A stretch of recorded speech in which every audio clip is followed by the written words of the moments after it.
Abdul Karim there, and his transformation from an APC supporter into a P2B adherent. I mean, it's quite extraordinary, really, how Mr. Obi's supporters appear to have been galvanized from a cowering group previously into people who believe they have a leader whose message, whose proposed policies, whose conduct will eventually transform the country for the better. And it's significant because he's from the opposite end of the country.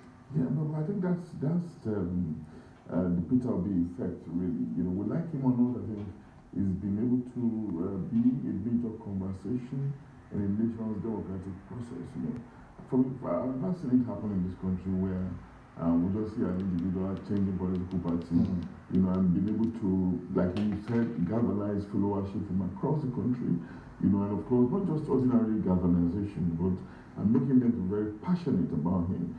You know, so it's one achievement that may never, you know, go away easily. It's something that has to be put on record at the appropriate time. And if you see that oftentimes as they are going ahead, they're becoming more and more creative. Obi Karim was very lavish.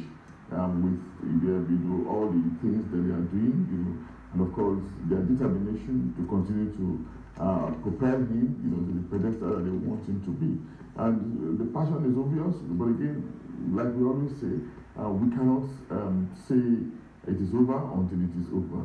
But it's interesting to continue to put these things in perspective. It's a good development for Nigeria. Peter Obi broke that duopoly, you know, maybe a little to the left or a little to the right, as the case could be, not necessarily so anyway, but theoretically, you know, he just broke that duopoly and came in between and became a factor, and that's why we cannot even describe him within the context of saying that he's a false force now. He has become a main force, and sometimes people even see him as the second force or even the first force. Yeah, but of course the key thing is winning the election. Yeah, which nobody can actually place a hand on now, for instance. But the fact remains that, I understand the point you're making, that these people feel that they're doing something very significant by their side. Very, very significant. And if you talk to them, they will tell you, they'll give very almost empirical reasons they're going to win the election. But that's exactly the point I was making earlier. You know, if you talk to a PDP person too, if you listen to the analysis, I mean, it's like they want to start celebrating that they will win the election. So it's the APC. So every political party, particularly the front runners, don't believe that they're going to win it.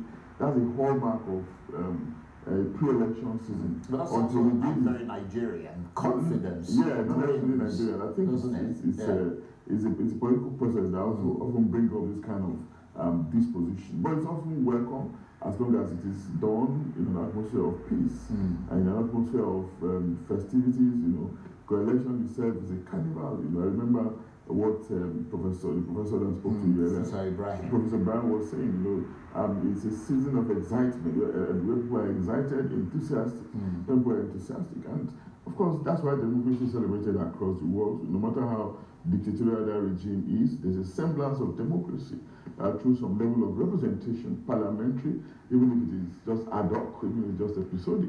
They just make this copycat device to make it look as if they are being consultative. You know, it speaks to the essence of democracy as a kind of system of administration that is acceptable at the world over. Of course, it has its own historical place.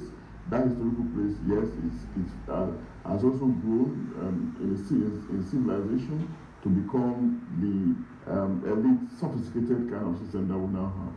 Yes, but very interesting. And just listening to Mr. Abdul Karim there, I mean, it's quite interesting how he's thought a lot of things through, isn't it? And his application is an ICT strategist and using his, you know, understanding of that to try and create, you know, avenues. I mean, he did it for Buhari. He's trying to do it for Mr. Obi.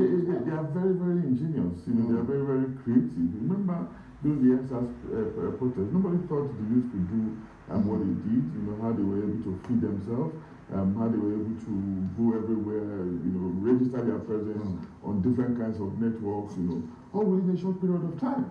You know, so maybe youths have become. They are making a very fundamental statement, and I think they are going to demonstrate their capacity, their ability in this next election. Well, we just hope that it's going to be in an atmosphere of peace at the end of the day, and of course threats should be eschewed, as we come down to this post. Well, we'll have to watch and see. Professor Abiodun Adeniyi, I want to thank you as always. Thank you so much.